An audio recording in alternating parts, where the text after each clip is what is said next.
अम्मी अब्बू की तरफ से तो कोई रेस्ट्रिक्शन नहीं थी, बट और जो रिश्तेदार होते हैं, आस-पास के जॉब के लोग होते हैं, उनको बेसिकली ऐसा लगा था। कुछ लोगों ने मेरी अम्मी को कहा भी था। जब आप बाहर निकलते हैं, आप घर से निकलते हैं, आप स्टॉप पे जाते हैं। अगर आप सिंगल हो, आप अकेले अगर लड़की खड़े हो, तो आप 4 मिनट से ज़्यादा वहाँ पे नहीं खड़े रह सकते। आपको लोग देखेंगे, बाइक होगी तो वो आती हैं। एक ही बंदा आपके पास से 4 बार गुज़रेगा। आगे इतनी सारी जगह है बट वो फिर भी यहीं से गुज़र के जाएगा। जब तक हम लोग हैं, हम लोग ज़िंदा हैं, ये हमारे साथ रहेगी। सराउंडिंग में जब मर्द हज़रात होते हैं, तो वो उसको किस तरह से एक औरत हैंडल करती है? एक साहब थे, उन्होंने मुझे कहा था कि अच्छा खासा मर्दाना माहौल होता है हमारे न्यूज़ रूम का और तुम्हारी वजह से हमें अपने ऊपर सब्र रखना पड़ता है। एक लड़की आई है जो मॉडर्न है और वो अपने बॉस को किसी भी तरीके से करके 6 महीने में 3 महीने में उसने एक अच्छी पोस्ट हासिल कर ली है, उसने तरक्की कर ली है। और उसी के साथ एक और लड़की है जिसने जी 6 महीने में 8 महीने में सक्सेस की है, तो उसको भी उसी तरीके से जज किया जाएगा। अच्छा, इसने भी वही शॉर्टकट इस्तेमाल किया होगा। वेलकम टू माय पॉडकास्ट सोचो कभी विश्वजा। आज की जो मेरी गेस्ट हैं, ये एक खातून है, एक औरत है, एक वर्किंग वूमेन है। आज हमने इनसे एक औरत होने के नाते जो इस सोसाइटी में बेसिक प्रॉब्लम्स हैं, घर से लेके ऑफिस जाने तक रास्ते की, और ऑफिस के अंदर जो प्रॉब्लम्स को फेस करने को मिलती हैं, उस पे हमने इनसे डिस्कस किया है। मेरी जो गेस्ट है उनका नाम है कायनात। आइए प्रोग्राम देखते हैं। अस्सलाम वालेकुम। वालेकुम अस्सलाम। कैसी हैं कायनात? अल्हम्दुलिल्लाह मैं ठीक, आप कैसे हैं? अल्हम्दुलिल्लाह। कायनात, सबसे पहले तो शुक्रिया कि आपने टाइम निकाला, और वो भी रमज़ानों में, जो कि बहुत मुश्किल होता है। आ, कायनात, थोड़ा सा अपना बैकग्राउंड, एक शॉर्ट इंट्रो अगर आप दे सकें। मेरा नाम सैयदा कायनात महमूद है। बेसिकली इस वक्त मैं जो हूँ वो मैं न्यूज़ चैनल से वाबस्ता हूँ। मेरा जो डिपार्टमेंट है या मेरी जो फील्ड है वो न्यूज़ है। मैं बेसिकली न्यूज़ से वाबस्ता हूँ। और पढ़ाई वगैरह आपकी? मैंने बीएस की है मास कम्युनिकेशन में। ओके। तो अपने फैमिली मेम्बर्स कितने हैं, क्या है? मैं हूँ, मेरी अम्मी है और अप्पू हैं। मैं सिंगल चाइल्ड। ओह, यानी आप लाडली वाले, लाडला वाला सीन है। नहीं, मुझे लगता है जो सिंगल चाइल्ड होता है उसको डिसएडवांटेज ज़्यादा होता है। अगर उसको प्यार सारा मिलता है तो फिर तो बाकी सब चीज़ें भी सिर्फ उसी के लिए होती हैं। हाँ। मतलब अगर आपको पैम्पर ज़्यादा किया जाता है तो फिर डांट भी आपको सबसे नहीं, ज़्यादा और आप ही मैंने पड़ती है। देखा है जो ज़्यादा पैम्पर्ड वाले बच्चे होते हैं ना, वो स्पॉइल्ड हो जाते हैं बट मेरे जल्दी। केस में ऐसा नहीं है। आपके केस में मेरे से। केस में ऐसा नहीं है। तो जॉब आपने कब स्टार्ट करी? जॉब मैंने स्टार्ट की है 2017 के एंड में। ओके। मेरी यूनिवर्सिटी का फर्स्ट सेमेस्टर था या शायद सेकंड सेमेस्टर का स्टार्ट था जब मैंने स्टार्ट किया था। पढ़ाई के साथ साथ पढ़ाई के साथ साथ क्योंकि मैं चाहती थी कि मेरी डिग्री कंप्लीट होने तक मैं जॉब पर हूँ। मैं डिग्री के बाद इंटर्नशिप में थोड़ा टाइम अपना वेस्ट नहीं करना चाहती थी, तो मैंने यूनिवर्सिटी के साथ ही टैकल कर लिया था चीज़ों को। तो आई थिंक फोर्थ या फिफ्थ सेमेस्टर में मेरी परमानेंट जॉब थी, अल्हम्दुलिल्लाह। ओके। तो जॉब का ख्याल कैसे आया? जॉब का ख्याल मुझे स्टार्ट से शौक था। ऐसा कोई मेरा इरादा नहीं था कि मैं न्यूज़ में ही जाऊँगी। मैं पहले बेसिकली मैं सीए करना चाहती थी, बट 2015 में मेरे सर पे थोड़ी-सी चोट लगी थी, विंडो गिरी थी। सो उसके बाद मुझे ऐसा लगा था कि शायद मैं चीज़ें याद नहीं रख पाऊँगी या मैं अपने माइंड पे ज़्यादा प्रेशर नहीं ले पाऊँगी। सो मेरे ख़्याल से मैंने 8 से 9 महीने का गैप लिया था। मैंने आगे स्टडीज़ कंटिन्यू भी नहीं की थी। फिर उसके बाद आहिस्ता-आहिस्ता आप अपने सेंसेस में आते हो कि नहीं ठीक है, आप कर सकते हो। तो फिर मेरी जो कज़िन्स हैं, मेरी खाला की बेटी, वो इस फ़ील्ड में ऑलरेडी हैं।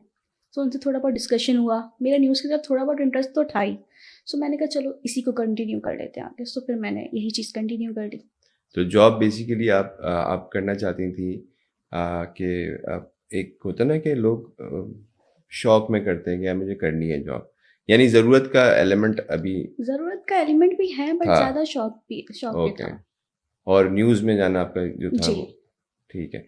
तो घर से कोई रेजिस्टेंस तो नहीं हुई कि यार लड़की है, इकलौती है, जॉब करेगी? अम्मी अब्बू की तरफ से तो कोई रेस्ट्रिक्शन नहीं थी, बट और जो रिश्तेदार होते हैं, आस-पास के जॉब के लोग होते हैं, उनको बेसिकली ऐसा लगा था। कुछ लोगों ने मेरी अम्मी को कहा भी था कि नहीं कायनात नहीं कर सकती, मतलब इतनी दूर है यूनिवर्सिटी और फिर ऑफ़िस को टाइम देना पड़ेगा और फिर फील्ड ऐसी है, कौन सी शिफ्ट होती है, कौन सी शिफ्ट नहीं होती, वो नहीं कर पाएगी, इतना हैंडल नहीं कर पाएगी। तो अम्मी ने मुझसे पूछा भी तुम कर लोगी?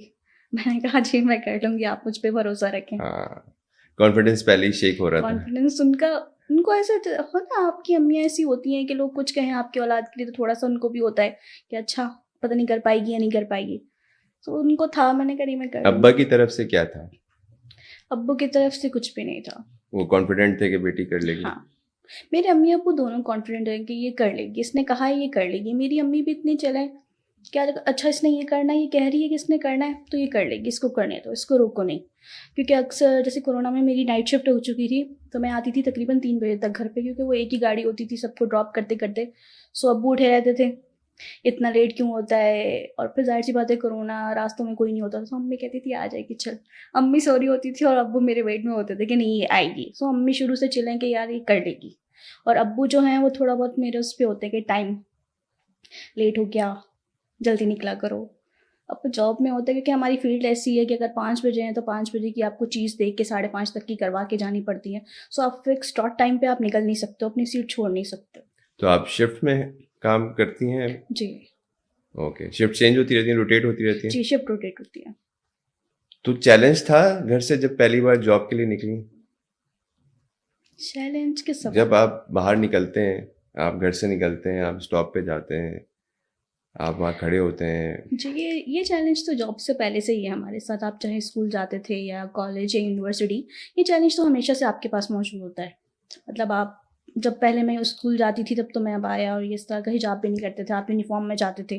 तो तब से लेके अब तक कुछ ख़ास फ़र्क आया नहीं है। आप 4 मिनट से ज़्यादा, मैं मैक्सिमम 4 मिनट भी मैक्सिमम बोल रही हूँ, आप 4 मिनट से ज़्यादा स्टॉप पे खड़े नहीं हो सकते हो। अगर आप सिंगल हो, आप अकेले अगर लड़की खड़े हो, तो आप 4 मिनट से ज़्यादा वहाँ पे नहीं खड़े रह सकते। आपको लोग देखेंगे, और अब आपके पीछे इतनी जगह होगी बट वो बिल्कुल आपके करीब से इस साइड से गुज़र के जाएँगे, या कोई बाइक होगी तो वो आती हैं। एक ही बंदा आपके पास से 4 बार गुज़रेगा। आगे इतनी सारी जगह है बट वो फिर भी यहीं से गुज़र के जाएगा। ये रोज़ के चैलेंजेज़ हैं, और अब तो शायद हम पे गुस्सा हमें आता है बट हम लोग इग्नोर करना शुरू हो गए हैं। क्योंकि अब हमें ऐसा लगता है कि ये चीज़ है कि ये रहेगी। जब तक हम लोग हैं, हम लोग ज़िंदा हैं, ये हमारे साथ रहेगी। तो ये तो चैलेंज हमेशा से है। सिर्फ़ जॉब करने के साथ शुरू नहीं हुआ, ये स्कूल लाइफ़ से ही है।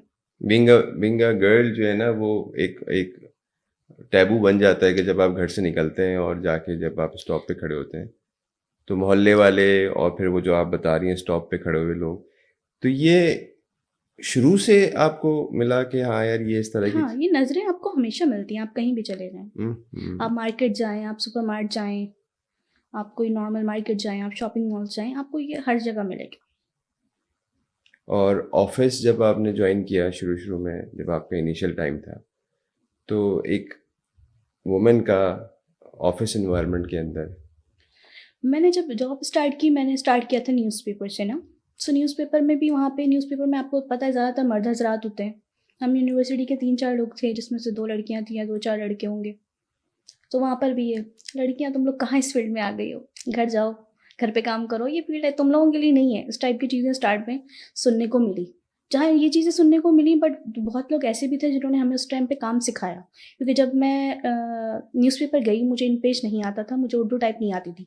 मुझे टाइपिंग का शौक था, बट इंग्लिश टाइपिंग मेरी बहुत अच्छी थी। उर्दू में ज़ाहिर-सी बात है, आपको नॉर्मल रूटीन में आपका काम नहीं आता तो आप नहीं सीखते हो। तो एक थे जिन्होंने मुझे उर्दू टाइपिंग सिखाई, और जिन्होंने मुझे मौका दिया कि मैं एक पूरा इंटरव्यू उनके लिए कंपोज़ करूँ। उन्होंने वो ऑडियो डिवाइस, वो मेरे सर हैं यूनिवर्सिटी में, उन्होंने हमें पढ़ाया भी है। सो बेसिकली वही लेकर गए थे न्यूज़पेपर। उसके बाद वेब में ले जाने वाले भी वही थे, और उसके बाद मुझे मेरे मेन चैनल में जो जॉब दिलवाने परमानेंट में, वो भी उन्होंने दिया था। तो उन्होंने पहला ब्रेक थ्रू जो मुझे दिया, उनको पता था कि मेरी लिखना अच्छा है, मेरी एडिटिंग स्किल्स अच्छी हैं, तो उन्होंने मुझे ऑडियो डिवाइस दी थी कि इसमें किसी कॉमेडियन का इंटरव्यू था, वो करके लेकर आए थे। वो मैंने पूरा कंपोज़ किया था 3 घंटे में शायद, या 2.5 घंटे में। ओके। उसके बाद उन्होंने इस तरह के मौके मुझे देते रहे। वो एक जो न्यूज़पेपर में एक सफ़ा होता है जिसमें बच्चों की स्टोरीज़ होती हैं, बच्चों की कहानियाँ होती हैं, मैंने वो भी लिखी हैं। और पानामा लीक्स जो आया था उस टाइम पे, मैंने उस पे भी आर्टिकल लिखा था, वो भी प्रिंट हुआ। तो इस टाइप की छोटी-छोटी चीज़ें बहुत ज़्यादा मैं करती रही हूँ न्यूज़पेपर में। राइट। तो ये जो साहब जिनका आप बता रही हैं, तो हम इसको इस तरह से देखते हैं कि जहाँ हम एक नेगेटिव साइड देखते हैं एक मर्द की, वहाँ पे एक पॉजिटिव साइड पॉज़िटिव भी साइड है। भी है। हर चीज़ के दोनों पहलू होते हैं, पॉज़िटिव भी और नेगेटिव भी। तो अभी आप जहाँ पे काम कर रही हैं, वहाँ पे क्या एनवायरनमेंट होता है? जब आपने वहाँ ज्वाइन किया तो आपको क्या? यहाँ का एनवायरनमेंट अच्छा है, बहुत ओके। अच्छा है, बहुत बेहतर है। क्योंकि अब मुझे मेरे ख़्याल में अब ऐसा शायद इसलिए है कि मुझे बहुत टाइम हो गया इस फ़ील्ड में। मैं समझने लग गई हूँ कि किस इंसान को किस तरीके से टैकल करना है। अगर ये इंसान ऐसा है कि थोड़ी-सी इस टाइप की ईगो रखता है कि ठीक है, मैं इसकी बात नहीं सुनूँगा, लड़की है, एपी है, एसोसिएट प्रोड्यूसर लड़की है, मैं इसकी बात क्यों सुनूँ, मैं 15 साल से फ़ील्ड में हूँ, इसको भी 7 साल हुए हैं या 6 साल हुए हैं। तो मैं फिर उसे उसी तरीके से टैकल करती हूँ, अपने सीनियर से टैकल करवाती हूँ। या मैं इस तरीके से बोलती हूँ कि मेरी बात भी रह जाए और उनकी बात भी रह जाए। तो मुझे ऐसा लगता है कि फील्ड में आपको जितना टाइम होता जाता है ना, आप बंदे का माइंडसेट समझते जाते हो और उस लोगों से आपको काम निकलवाना आ जाता है। और मेरे पास हमारी एक पूरी टीम है, कोई मेरे अंडर तो नहीं आता, बट फिर भी कम से कम 11 लोगों से या 12 लोगों से हम काम करवाते हैं। तो फिर उस हिसाब से सबका माइंडसेट समझना कि अच्छा ये इस तरीके से काम निकाल देगा और ये इस तरीके से निकाल देगा, ये नहीं करके देगा और ये करके दे देगा, ये बात आपको समझ आ जाती है तो फिर आपके लिए थोड़ा ईज़ी हो जाता है चीज़ें। बिल्कुल सही। और आपके एनवायरनमेंट में, आपके सर्कल के अंदर कितनी लड़कियां हैं और कितने लड़के हैं? लड़कियाँ कम हैं, कम है। लड़कियाँ कम हैं। इसको भी हम इसको देख सकते हैं इस तरह से कि ये जब जहाँ पे आप माइनॉरिटी में काम कर रहे होते हैं, वहाँ पे आपके सराउंडिंग में जब मर्द हजरात होते हैं, तो वो उसको किस तरह से एक औरत हैंडल करती है? मुझे एक वाक़या याद आ गया मेरी लास्ट जॉब से। वहाँ पर, यहाँ तो फिर भी थोड़ी-सी ज़्यादा लड़कियाँ हैं, वहाँ पर नहीं थी। वहाँ पे पूरे न्यूज़ रूम में सिर्फ़ मैं ही थी। सो एक साहब थे, उन्होंने मुझे कहा था कि अच्छा खासा मर्दाना माहौल होता है हमारे न्यूज़ रूम का और तुम्हारी वजह से हमें अपने ऊपर सब्र रखना पड़ता है। ये कि बेसिकली मर्दाना माहौल, आप लोग खुला बात करते हैं, एक-दूसरे को जिस तरीके से चाहते हैं बुला हाँ, जो लेते हैं। कहना है कह सो देते उन्होंने मुझे एक बार नहीं काफ़ी बार कहा कि तुम्हारी वजह से हमें अपने ऊपर कंट्रोल रखना पड़ता है। शिफ्ट चेंज करवा लो, मॉर्निंग करवा लो, इस टाइप की चीज़ें होती हैं। सही सही। मुझे लगता है कि जो वर्किंग वुमेन होती है ना, वो एक वर्किंग मैन के मुकाबले में ज़्यादा प्रोडक्टिव होती है और असाइनमेंट्स को बहुत ओन करती हैं और उसको बड़ा टाइमली करने की कोशिश करती हैं। तो क्या इस तरह से है? जी, ये बिल्कुल है, बट इस चीज़ को एक्सेप्ट नहीं किया जाता। आपको पता है, हमारे जो ऊपर जो लोग हैं, हमारे हेड्स जो हैं, उनको पता है कि इस मेल की बनिस्बत ये फीमेल वर्कर जो है, ये काम अच्छे से कर देगी। इसको आप जैसे कहो वैसे ट्रीट भी कर लेगी। बट फिर भी जब कोई एक्स्ट्रा एफर्ट या एक्स्ट्रा किसी को फ़ेवर देने की बात आती है ना, तो तब मेल वर्कर को ही फ़ेवर दिया जाता है। ये कहीं न कहीं माइंड में होती है कि लड़की है, आगे जाके छोड़ देगी, शादी हो जाएगी या कुछ और पर्सनल प्रॉब्लम्स, वो छोड़ देगी। तो इस चीज़ को मद्देनज़र रखते हुए ना, हमेशा मेल वर्कर्स जो है ना, उनको बेनिफिट दिया जाता है। ठीक है। और ये आपने स्कार्फ जो किया, ये कब स्टार्ट किया? ये जब से मैंने यूनिवर्सिटी जाना, जब से मैंने स्टार्ट किया, मैं तब से ही कर रही हूँ ये। सही। तो ये कोई प्रेशर था या ये नहीं, चॉइस कोई थी? प्रेशर नहीं है, मेरी अपनी मर्ज़ी है। इस चीज़ को भी लेके काफ़ी चीज़ होती हैं। हाँ, एग्जैक्टली मेरा पॉइंट भी यही था कि और ये सिर्फ़ मर्द हज़रात की जानिब से नहीं, ख़वातीन की जानिब से भी होता है। और ख़वातीन के अप टू डेट नहीं रहते हो, फ़ैशन के मुताबिक नहीं है, अपने आप को ग्रूम नहीं करते हो। सो मैं सिर्फ़ यही कहती हूँ कि आपका कम्फ़र्ट ज़ोन जिस चीज़ में है, आप वो चीज़ पहन रहे हो, कर रहे हो। मेरा कम्फ़र्ट ज़ोन इस चीज़ में, मैं वो कर रही हूँ। तो इस चीज़ पे बहस तो बनती नहीं है। और पता है क्या, ख़वातीन के लिए एक ये चीज़ है, अगर आप मॉडर्न होते हो, अप टू डेट रहते हो, फ़ैशन के मुताबिक चलते हो, तो उसमें भी सबको प्रॉब्लम होती है कि जी बहुत ज़्यादा मॉडर्न है और बिल्कुल ऐसे तैयार-श्यार रहती है और बिल्कुल काम-वाम तो आता है नहीं, बस तैयार-श्यार होके सुबह-सुबह आप आ जाते हो। और अगर कोई अब आया और इसमें रहे तो बहुत ही वो रहती है भाई, इतनी भी अच्छी तो नहीं होगी, यानी इतनी अच्छी। हर हाल में हर मसाइल हैं। हाल में मसाइल हैं आपके लिए। और पहले तो सिर्फ़ मर्द हज़रात की जानिब से होता था, अब तो ख़वातीन की जानिब से भी है कि यार तुम ये क्यों पहनती हो? आज के दिन तो हटा लो, आज तो ईद है, आज के दिन तो कर लो, क्या हो गया? तो इस टाइप की चीज़ें होती हैं। बट मैं ये समझती हूँ कि आपका कम्फ़र्ट ज़ोन जिस चीज़ में है ना, आप कंफर्टेबल जिस चीज़ में फ़ील करते हो, आप वो चीज़ करो। अब भले वो आप स्कार्फ़ पहन के करो या भले आप वो नॉर्मली करो। वो आपका कम्फ़र्ट ज़ोन है, आपको जिस चीज़ में कंफर्टेबल फ़ील होता है, आप वो करो। बिल्कुल सही। कहना जब अक्सर मैंने ये देखा है, जब आप घर से निकलती है एक औरत या एक बच्ची घर से निकलती है, तो उसको कुछ चैलेंजेस होते हैं जो कि शायद लड़कों को या मर्दों को नहीं होते उस तरह से। तो आपका क्या एक्सपीरियंस रहा अपनी लाइफ में? ना सिर्फ आपका, बल्कि मैं मुझे और भी जनरली काफ़ी चीज़ों का अंदाज़ा है, लेकिन मैं फिर भी आपसे ये पूछ रहा हूँ, being a woman, working woman, कि आपको फ़ील होता है कि जब आप घर से निकलते हैं उस वक़्त के चैलेंजेस क्या होते हैं? किस तरह के हैं? हमारे चैलेंजेस की लिस्ट जो है वो तो बहुत लंबी है, मगर मैं कुछ मख़सूस बता देती हूँ आपको। सबसे पहला तो यही होता है, आप घर से निकलते हो तो पहली चीज़ जो होती है, तो आपको ट्रांसपोर्ट चाहिए होती है। उसके लिए आपको बस स्टॉप पे खड़े रहना पड़ता है।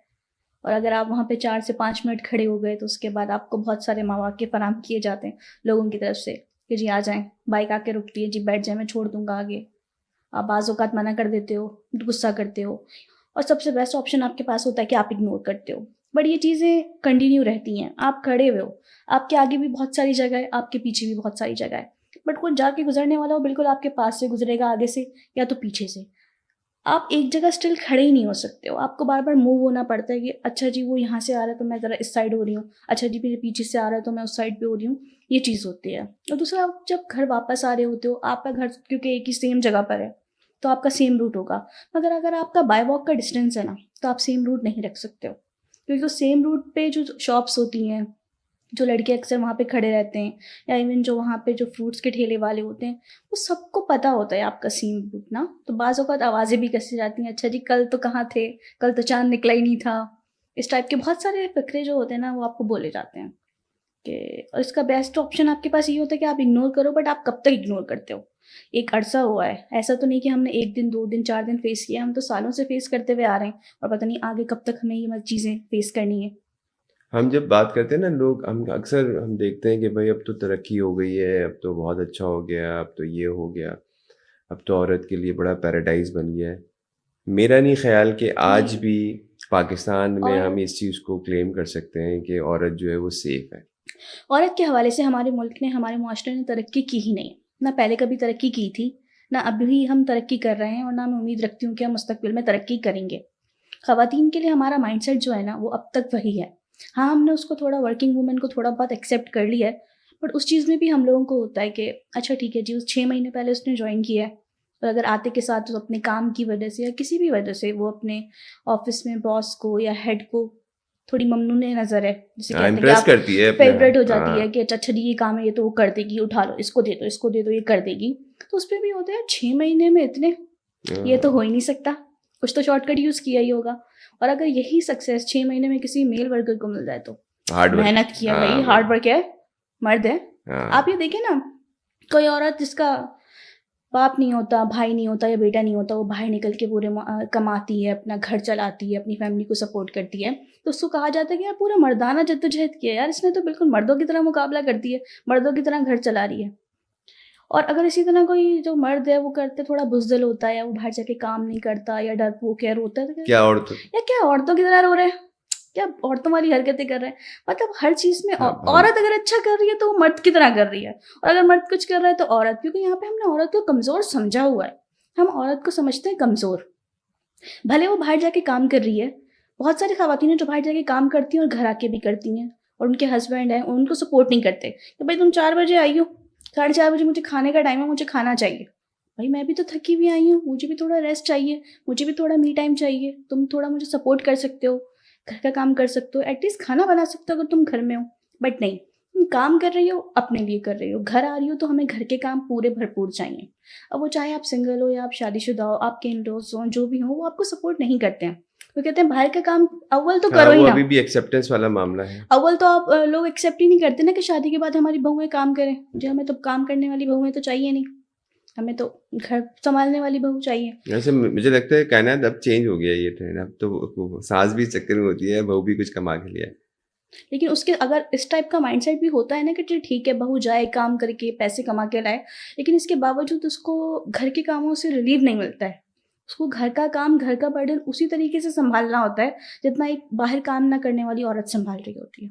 उसको उसी तरह घर के सारे काम करके सुबह जाना है, वापस आके खाना बनाना है, छुट्टी पे सबके कपड़े धोने हैं, घर की तफसीली सफाई करनी है, ये सब उसी को करना है, उसको कोई बेनिफिट नहीं है। और जी मेड रखने का तो हमारे घर में तो रिवाज है ही नहीं, हम तो खुद ही काम करते हैं शुरू से, हम पूरी ज़िंदगी हमने खुद ही काम किया है, और आजकल तो हालात भी ऐसे नहीं है कि जी इतनी महंगाई हो गई है, चोरियाँ हो जाती हैं। नहीं, नहीं बहू तुम खुद काम करो, इस टाइप की चीज़ें होती हैं। नहीं, इस तरह तो वाक़ई बहुत सारी चीज़ें ऐसी हैं जो औरत के लिए इंतहाई मुश्किल है। आपने एक जब घर से बाहर निकलती है तब भी, और जैसे आपने बताया कि एक मैरिड वुमन जब वो घर आती है तो उसके ऊपर उसी तरह से फिर बर्डन ज़िम्मेदारियाँ उसी भी। तरह होता है। औरत को आप अगर मैं कहूँ कि डिफ़ाइन करें कि एक वो औरत है जो घर से निकली है कमाने के लिए, मेहनत करने के लिए, और उसको पता है कि मैं अच्छा काम करूँगी, तो मेरे मामलात सही चलेंगे। और एक औरत है उसको पता है कि मेरा तो हुस्न है, मैं तो मुझे कुछ ज़रूरत ही नहीं है, मैं तो यूँ करूँगी और मामलात सारे हल हो जाएँगे। मैं बॉस को यूँ कह दूँगी, तो बस मेरी ही बात मानेगा बॉस। तो ये चीज़ भी एग्ज़िस्ट करती है। जी, बिल्कुल करती है, ये चीज़ें बहुत ज़्यादा एक्सिस्ट करती हैं, जिसकी वजह से जो नहीं भी ख़वातीन ऐसी होती ना, उनको भी इसी लिहाज से जज किया जाता है। कि अगर एक लड़की आई है जो मॉडर्न है और वो अपने बॉस को किसी भी तरीके से करके 6 महीने में 3 महीने में उसने एक अच्छी पोस्ट हासिल कर ली है, उसने तरक्की कर ली है, और उसी के साथ एक और लड़की है जिसने जी 6 महीने में 8 महीने में सक्सेस की है, तो उसको भी उसी तरीके से जज किया जाएगा। अच्छा, इसने भी वही शॉर्टकट इस्तेमाल किया होगा, अच्छा इसने भी कुछ ना कुछ किया ही होगा। तो इसमें उसका हार्ड वर्क जो होता है ना, उसको नज़रअंदाज कर दिया जाता है। सही, सही। काइनात, ये एज़ सिंगल चाइल्ड हम अभी बात कर रहे थे कि जी स्पॉइल्ड हो जाते हैं। मैंने ज़्यादा ये देखा है, इसलिए मैं ये बात बोलता हूँ। क्या एज़ सिंगल चाइल्ड बचपन में क्या चीज़ें थी जो आप समझती हैं कि बड़ी, जिसने आपको ये कॉन्फिडेंस दिया है या आपके अंदर एक मैच्योरिटी आई उस सब मामलात के साथ? क्यों देखें, अकेले जो रहते हैं ना उसका एक सर्वाइवल तो होता है। सर्वाइवल होता है, बिल्कुल। तो आपका बचपना किस तरह? मेरा बचपन से ही मैंने हर चीज़ अकेले मैनेज करना सीखी है, क्योंकि हम लोग बेसिकली जो है हम लोग भागलपुर से हैं। हम लोग वहाँ से यहाँ शिफ्ट हुए, तो ज़ाहिर सी बात है सर्वाइव करने के लिए अम्मी अब्बू दोनों को जॉब करना पड़ा। और मैं इतनी छोटी थी, 7 साल की होंगी मैं, तो मम्मी अब्बू को जॉब करना था, तो उन्होंने ये चीज़ स्टार्ट की कि अच्छा इसको घर छोड़ जाएंगे, स्कूल चली जाएगी, वापस आएगी, मदरसा ट्यूशन चली जाएगी। तो सुबह अब्बू स्कूल छोड़ जाया करते थे, मैं वापस आई हूँ, ताला खोल रही हूँ चाबी से, अक्सर चाबी घुमा भी दिया करती थी, ताला खोल रही हूँ, अंदर जा रही हूँ, चेंज किया है, फ्रेश हुई हूँ जी, मदरसे चली गई हूँ, वहाँ से आ रही हूँ, फिर ट्यूशन चली गई हूँ। इस टाइप की चीज़ें होती हैं। जब आप अकेले बहुत सारी चीज़ें मैनेज करते हो ना, फिर आपको आदत हो जाती है। फिर मैं एक बार मदरसे से आ रही थी या पता नहीं शायद ट्यूशन से आ रही थी, मुझे नहीं मालूम कौन था, बहुत बड़ा था, शायद वो पीछे आ रहा था मेरे, उसने शायद कहीं टच करने की भी कोशिश की होगी। तो मैं, हमारी गली में कोई एक घर था, मैं उनके घर चली गई डर के। और आप मतलब कितने साल की थी? 7 साल की होंगी मैं। तो मैं उनके घर चली गई। खैर उस टाइम तो उन्होंने कहा ठीक है कौन है, उन्होंने बाहर देखा, वो उनको देख के चला वाला गया। बट वो चीज़ भी मेरे ऊपर बैकफायर हुई कि जी माँ बाप तो घर में होते ही नहीं है, पता नहीं कौन था, किसको ले आई थी, इस टाइप की चीज़ें हुई। तो उस दिन मुझे ये चीज़ समझ में आई कि यार डरती रहूँगी ना तो ये होता रहेगा, डरना छोड़ना पड़ेगा, क्योंकि अब मुझे अकेले ही जाना है, अकेले घर में रहना है और अकेले ही करना है, तो मुझे डरना छोड़ना पड़ेगा। तो फिर उस दिन से मैंने अपने डर डर को रखा साइड पर। फिर उसके बाद से मैंने हर चीज़ की अकेले, स्कूल अकेले, ट्यूशन अकेले, हर चीज़ अकेले। ये सेल्फ बहुत चैलेंजिंग है कि जब आप अकेले सारे मामला देख रहे होते आप अकेले हो, फिर बाकी सबको भी पता है, जो पूरा एरिया है आपका आपके उसको पता है कि मोहल्ले को ये भी इस सबको। घर में ये जी ये अकेली होती है। तो उस टाइम पे आपको इतना वीक नहीं होना है, आपको अपनी वीकनेस शो नहीं करनी है, आपको अपना डर शो नहीं करना कि सामने वाले बंदे को कदम बढ़ाने का मौका मिले। ये एक बार हुआ मेरे साथ, मैं डर गई, मैं हकीकी बात बताऊँ उस दिन मैं काफ़ी ज़्यादा डर गई थी। मैंने अपनी अम्मी को भी बताया, तो उन्होंने भी यही कहा कि डरने की ही ज़रूरत तो थी नहीं ना, तुम तो गलत नहीं थी। जब आप मेरी अम्मी ने मुझे समझाया कि अगर आप गलत हो तो डरो, जब आप गलत थे नहीं तो आपको डरने की ज़रूरत है भी नहीं। अम्मी ने कहा थप्पड़ मारना है किसी को, किसी का सर फाड़ना है, सर फाड़ के आओ, हम बैठे हैं, बस तुम गलत नहीं होनी चाहिए हो। तो अम्मा की तरफ से मुझे लगता है कि ज़्यादा आपको कॉन्फिडेंस जो है वो नहीं, मुझे अम्मी अब्बू दोनों की तरफ दोनों से की बहुत तरफ। कॉन्फिडेंस है। अब्बू ने भी कभी ये नहीं कहा कि अच्छा जी जैसे होता है ना बाज़ औक़ात के, कुछ हुआ है बाहर तो ठीक है भाई तुम कल से नहीं जाओगे, ऐसा नहीं हुआ है। मेरे अम्मी अब्बू ने शुरू से कहा है आप गलत नहीं होने चाहिए हो, आपके साथ कोई गलत कर रहा है आप हमें बताओ या आप खुद स्टैंड लो अपना। आप डरोगे जितना, आप डरोगे आपको उतना डराया जाएगा, आप जितना दबोगे आपको उतना दबाया जाएगा। आप इनिशियल डेज़ में आप डरते हो, 7 साल की एज कोई इतनी एज नहीं होती कि आप इतने मैच्योर हो। उसके बाद भी बहुत सारी चीज़ें होती रही हैं, बट वो आहिस्ता-आहिस्ता आपके अंदर मैच्योरिटी और वो कॉन्फिडेंस आता जाता है। अम्मा अब्बा से हर बात वैसे शेयर करती हैं? तकरीबन, तकरीबन। अब ज़ाहिर-सी बात हाँ, है, सही, ठीक। तकरीबन। फिर बहुत सारी चीज़ें ऐसी हैं जो अभी भी मैं फ़ेस करती हूँ, बट मैं अपने घर पे नहीं बताती हूँ, क्योंकि मुझे ऐसा लगता है कि शायद मैं अब बहुत ज़्यादा बड़ी भी हो गई हूँ कि छोटी-छोटी चीज़ें बताऊँगी तो वो ज़ाहिर-सी बात है फिर परेशान हो जाएँगे। और इन सब चीज़ों के मामले में मेरे अब्बू थोड़े टची हैं। अच्छा, अम्मी नहीं है कि मैं बाहर हूँ, तो 10 बज गए हैं तो ठीक है, आ जाइए। कहने तो आपने बताया आपकी अम्मी भी जो है ना वो वर्किंग वुमन है। तो अम्मी का कैसा, अम्मी बताती हैं कि अम्मी का किस तरह से उनको भी कुछ ना कुछ फेस करने को मिला होगा लाइफ में? वैसे बज़ाहिर तो उन्होंने कभी डिस्कस नहीं किया, बट आप समझते हो। बीइंग अ वुमन आपको पता है क्या, आपकी अम्मी ने भी बहुत अम्मी ने भी ज़्यादा क्या है? फ़ेस किया होगा। पहले शायद छोटे थे जब उन्होंने ज़्यादा फ़ेस किया होगा, बट तब हम समझने के काबिल नहीं होते थे। बट अब जब सोचते हैं उनका रवैया कि आते के साथ अगर थोड़ी-सी चिड़चिड़ी हुई हुई हैं या इरिटेट हैं या गुस्सा उतर रहा है, तो तब समझ नहीं आता था। बट अब समझ में आता है कि आप बाहर क्या-क्या फ़ेस करके आ रहे होते हो जो घर में आके आपका नज़ला गिरता है, जिसे कहते हैं। क्योंकि यहाँ आने के बाद जब अम्मी अबू दोनों को जॉब करनी पड़ी तो मेरी दोनों फैमिलीज़ की साइड से अम्मी के ऊपर प्रेशर था कि क्यों, ज़ाहिर सी बात है कि जॉब क्यों? की नहीं थी उस टाइम तक, कभी किसी ने की नहीं थी। मेरे ननियाल कह लें या ददियाल कह लें, किसी ने जॉब की नहीं थी उस टाइम तक। इतना कोई था भी नहीं यूज़ टू। 98 की बात कर रही होंगी मैं, 99 की बात कर रही होंगी, तब की बात कर रही हूँ।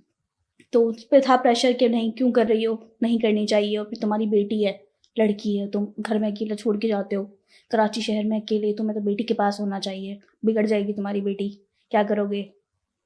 और हाँ, एक चीज़ और होती थी, क्या लड़की है तुम्हारी, इसको इतना क्यों पढ़ा रहे हो, मैट्रिक कर गए शादी करवाओ इसकी, बेटा थोड़ी है जिस पे तुम लोग इतना पैसा लगा रहे हो, इन्वेस्ट कर रहे हो, क्या करोगे, इसकी शादी हो जाएगी, फिर बेड पे हाथ रख के बैठोगे, सारा पैसा तो तुम लोग इस पे लगा रहे हो, इसको पढ़ा रहे हो, लिखा रहे हो, इसकी शादी करोगे, उसके बाद हाथ पे हाथ रख के बैठ जाओगे, तुम लोगों के पास क्या बचेगा।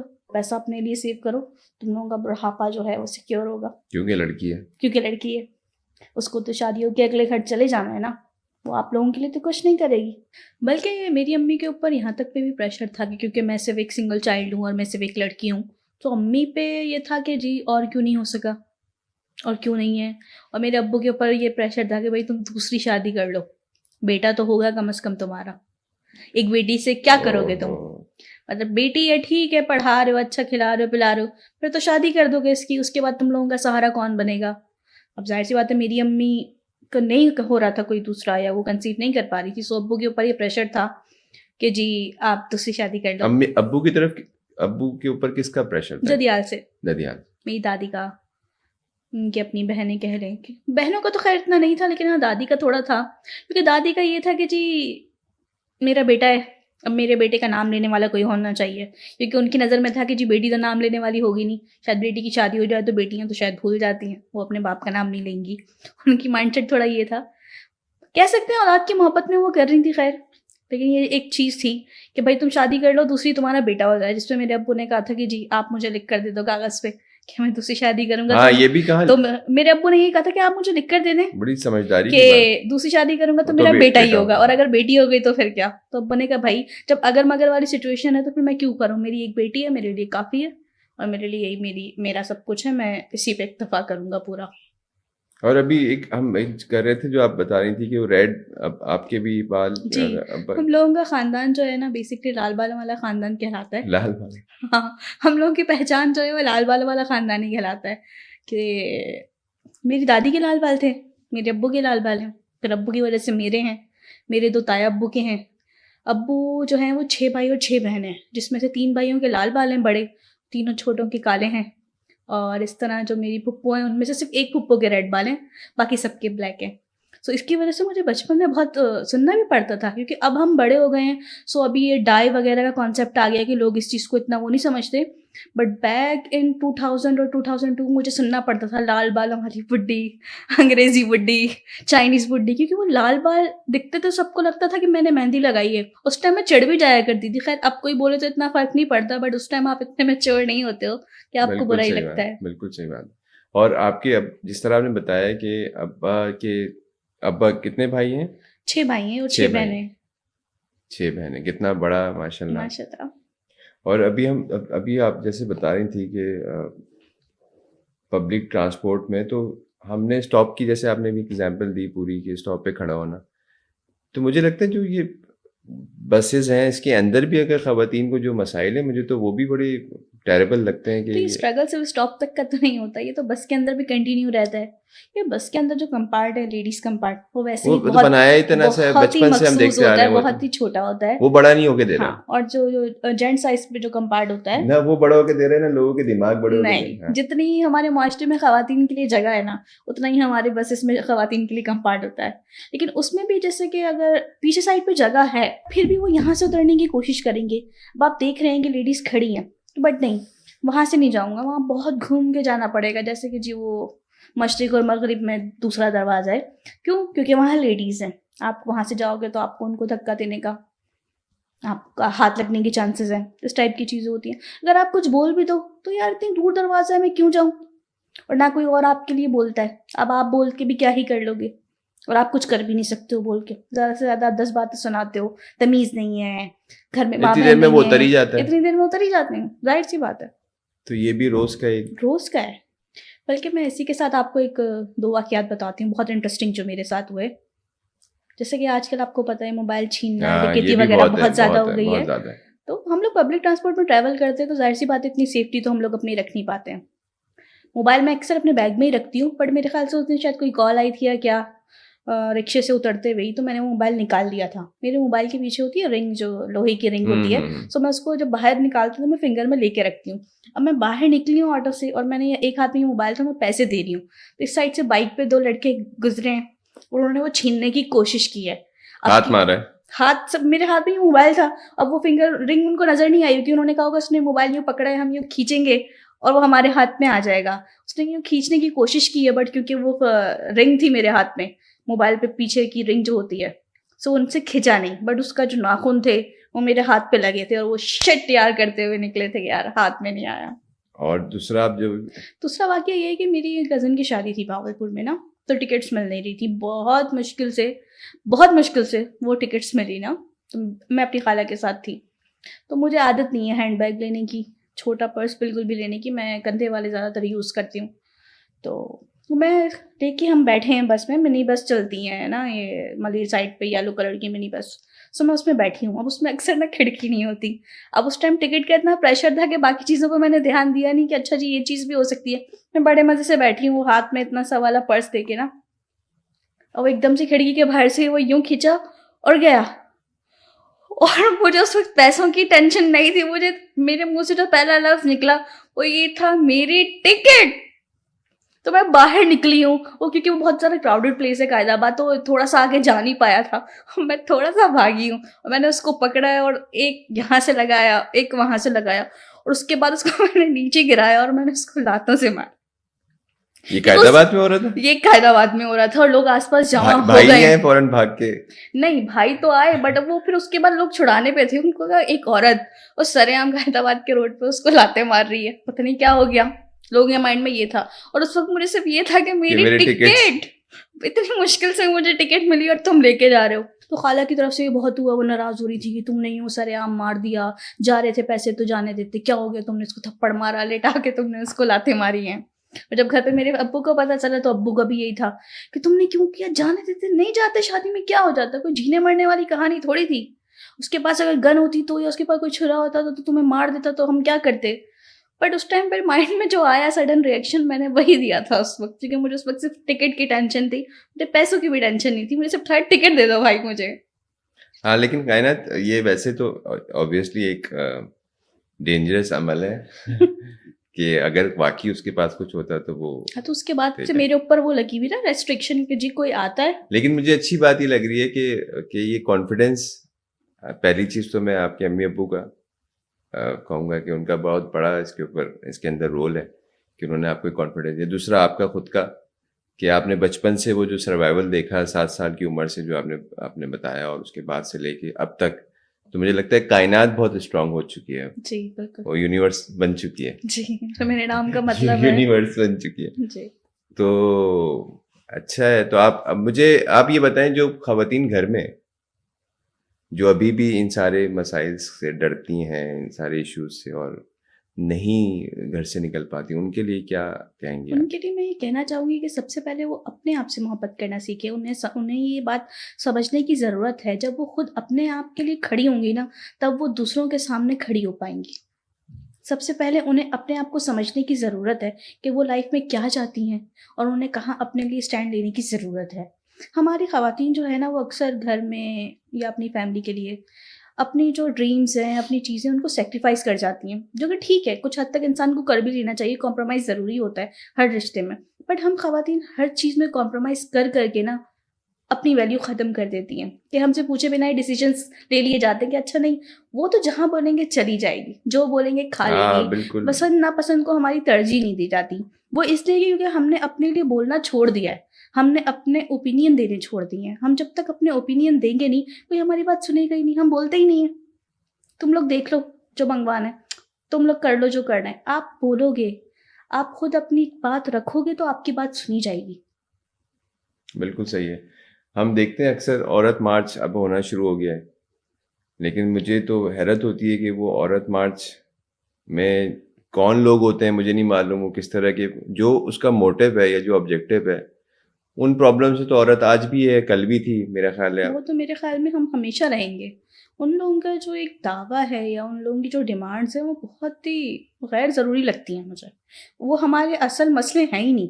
बेसिक बेसिक वो स्लोगन ले सकती हूँ, जैसे अपनी रोटी खुद गरम करो, अपना खाना खुद पकाओ, ये मसले हैं ही नहीं ये औरत मसला के। नहीं है। औरत के मसले तो हैं जी, हमें हमारे बेसिक हक दे दो, हमारे लिए उतना ही काफ़ी है। हम रिस्पेक्ट दे दो, हमें जब हम घर इज्जत से दे दो, निकले हैं हमें हमें। अपनी तरह एक मुकाम दे दो मुआशरे में, हमें अपने बराबर ना सही एटलीस्ट एक औरत की तरह ही ट्रीट करना शुरू कर दो। और सबसे ज़्यादा जो औरत के हकूक़ हैं या जो औरत को इज़्ज़त दी है वो इस दीन ने दी है। दीन ने दी, उसके बावजूद हमारा ये हाल है। हमारा ये हाल है। कायनात बहुत शुक्रिया, दिल से शुक्रिया कि आपको हमने बुलाया और आप मान गई और आप आ भी गई। एक्चुअली जो डिस्कस करना था या जो मैसेज व्यूवर्स तक देना था वो एटलीस्ट मुझे लगता है कि किसी हद तक कन्वे हमने किया है। औरत के जो ये जो बेसिक मसाइल है ना, ये बहुत इम्पोर्टेंट है। हम पता नहीं क्या-क्या डिस्कस कर रहे हैं, हम हकूक़ की बात करते हैं, हम राइट्स की बात करते हैं, ये तो बहुत आगे की चीज़ें हैं। ये तो बेसिक है कि जब औरत घर से निकल रही है, वो क्या फेस कर रही है। थैंक यू सो मच, आपके आने का बहुत शुक्रिया। देखा आप लोगों ने प्रोग्राम, उम्मीद है आप सबको पसंद आया होगा। और ये करने का मकसद भी ये था कि जो इस वक्त माशरे में एक औरत को जो प्रॉब्लम्स फेस करने को मिल रहे हैं, चाहे वो किसी भी क्लास से है, ये हमारा हाल है। अगर आप इसको देखें तो ये हमारा हाल है। अल्लाह करे ये प्रोग्राम वो लोग भी देखें जिनकी वजह से हमारी औरतें और हमारी बच्चियां महफूज नहीं हैं। सोचें कभी।